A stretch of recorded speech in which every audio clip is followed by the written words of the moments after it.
Allez, j'ai 3 minutes pour vous expliquer pourquoi et comment bien s'hydrater dans notre sport, c'est parti. 65, c'est le premier chiffre important et c'est le pourcentage d'eau que compose notre corps humain. Vous comprenez tout de suite l'importance de bien s'hydrater sur le vélo, sachant que nos muscles, eux, sont composés à 75% d'eau. Le chiffre 1 est notre deuxième chiffre. 1 petit pourcent de déshydratation et c'est 10% de perte de performance lors de votre activité.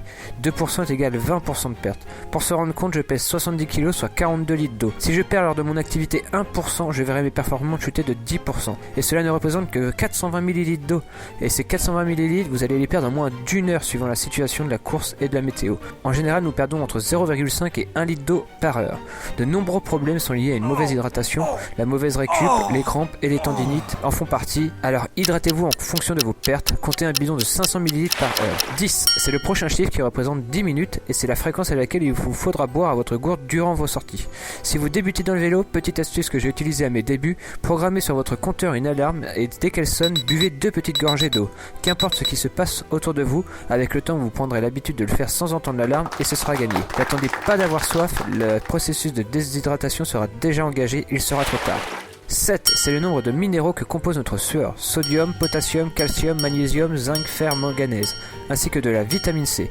Il faut donc pendant notre sortie combler cette perte par l'apport en minéraux et vitamines. C'est pourquoi l'eau plate n'est parfois pas suffisante. Donc le conseil à suivre est le suivant, sortie d'une heure, eau plate suffisante, sortie de plus d'une heure, pensez à ajouter un complément, sucre, sirop, produits énergétiques. Ces boissons énergisantes sont un concentré de minéraux et de vitamines, bref, tout ce qu'il vous faut sur le vélo.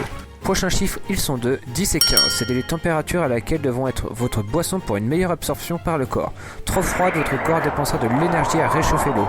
Et trop chaude, vous pourriez être amené à avoir des problèmes de digestion, ballonnement, alors faites attention. Vous allez me dire, comment bien connaître son niveau d'hydratation facilement? Rien de plus facile et de plus dégoûtant à la fois, il suffit de surveiller la couleur de son urine. Trop foncé, il va falloir boire beaucoup plus. Dans le cas contraire, votre corps est bien hydraté, il est important de connaître son indice d'hydratation et penser à boire suivant le résultat.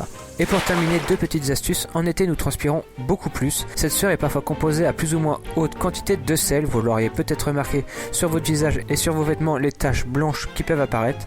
Sel qui est aussi indispensable à notre corps. Alors pour pallier cette perte, n'hésitez pas à mettre dans vos gourdes une petite pincée de sel, mais vraiment toute petite. De même, l'eau sucrée est plus facilement et efficacement digérée par notre corps. Donc n'hésitez pas à juste mettre au minimum du sirop dans vos gourdes, hiver comme été. Cela ne coûte pas cher, c'est bien plus efficace que de l'eau minérale.